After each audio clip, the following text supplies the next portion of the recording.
Bismillahirrahmanirrahim. Assalamualaikum warahmatullahi wabarakatuh. Syukur alhamdulillah kita bisa berjumpa lagi di channel ini. Sholawat dan salam selalu dan tetap tercurahkan kepada junjungan kita Nabi besar Muhammad sallallahu alaihi wasallam. Allahumma sholli ala sayyidina Muhammad wa ala ali sayyidina Muhammad. Harapan dan doa saya semoga saudaraku semuanya selalu diberikan kesehatan, dilapangkan rezekinya, diampuni dosa-dosanya, dan dipanjangkan umurnya. Amin ya rabbal alamin. Sahabat beriman yang dirahmati Allah, mimpi adalah kejadian alam bawah sadar yang melibatkan indera manusia saat tidur. Mimpi yang singgah sebagai bunga tidur manusia bisa berupa mimpi indah maupun mimpi buruk. Semua manusia di muka bumi ini pasti pernah mengalami mimpi. Banyak dalam ayat Al-Quran dan riwayat Nabi yang bercerita tentang mimpi. Seperti dalam Quran surah As-Saffat ayat 102 yang mengisahkan mimpi Ibrahim ketika ia diharuskan menyembelih putranya Ismail. Ada juga dalam surah Al-Fat ayat 27 mengenai mimpi Rasulullah sebelum terjadinya perjanjian Hudaybiyah. Dalam sejumlah hadis, Rasulullah Shallallahu Alaihi Wasallam pernah berkata bahwa mimpi manusia ada 3 macam. Mimpi itu ada 3. Yang pertama, mimpi yang baik sebagai kabar gembira dari Allah. Yang kedua, mimpi yang menakutkan atau menyedihkan datangnya dari setan. Yang ketiga, mimpi yang timbul karena ilusi angan-angan atau hayalan seseorang. Hadis riwayat Muslim. Mimpi-mimpi yang dialami oleh Nabi Muhammad SAW dari Abdurrahman bin Samurah radhiyallahu anhu berkata bahwa Rasulullah SAW bersabda, "Sesungguhnya aku telah mengalami mimpi-mimpi yang menakjubkan pada malam sebelum aku diisrokan. Di antaranya, yang pertama, aku telah melihat salah seorang dari umatku didatangi oleh malaikat maut dalam keadaan yang amat mengerikan untuk diambil nyawanya. Namun malaikat terhalang perbuatannya karena ketaatan dan kepatuhannya kepada kedua orang tuanya. Yang kedua, aku melihat salah seorang dari umatku yang telah disediakan azab kubur yang amat mengerikan.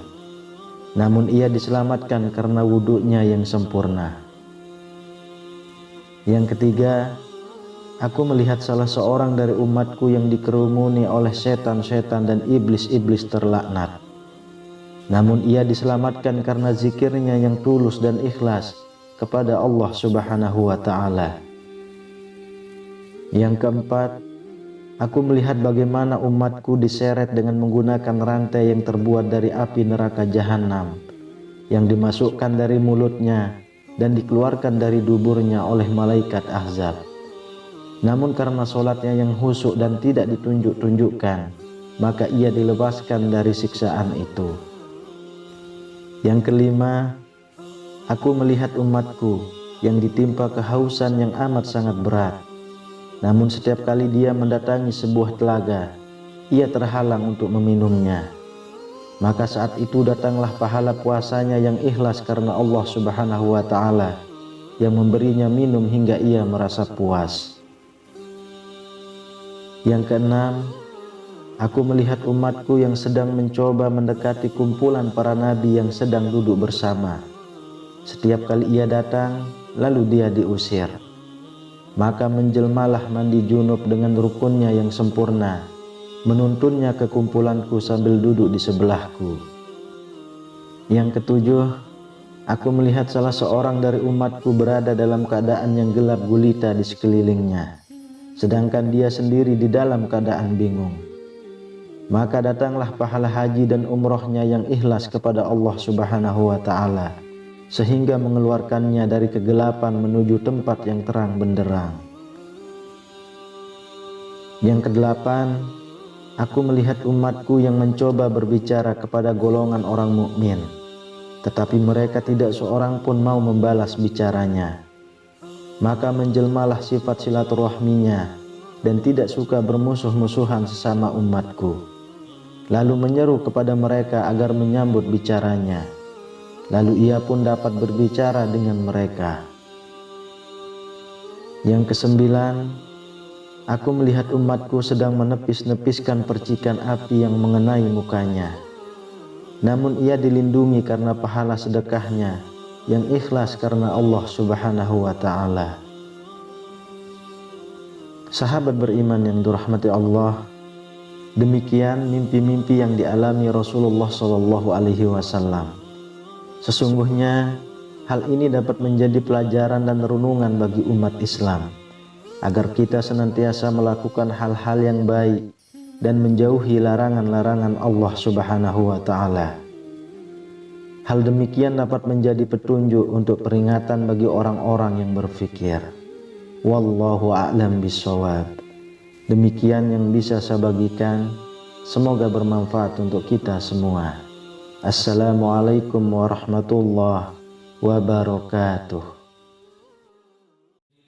آمن الرسول بما أنزل إليه من ربه والمؤمنون كل آمن بالله وملائكته وكتبه ورسله لا نفرق بين أحد من رسله وقالوا سمعنا وأطعنا غفرانك ربنا وإليك المصير لا يكلف الله نفسا إلا وسعها لها ما كسبت وعليها ما اكتسبت ربنا لا تؤاخذنا إن نسينا أو أخطأنا ربنا ولا تحمل علينا إصرا كما حملته على الذين من قبلنا ربنا ولا تحملنا ما لا طاقة لنا به واعف عنا واغفر لنا وارحمنا أنت مولانا فانصرنا على القوم الكافرين.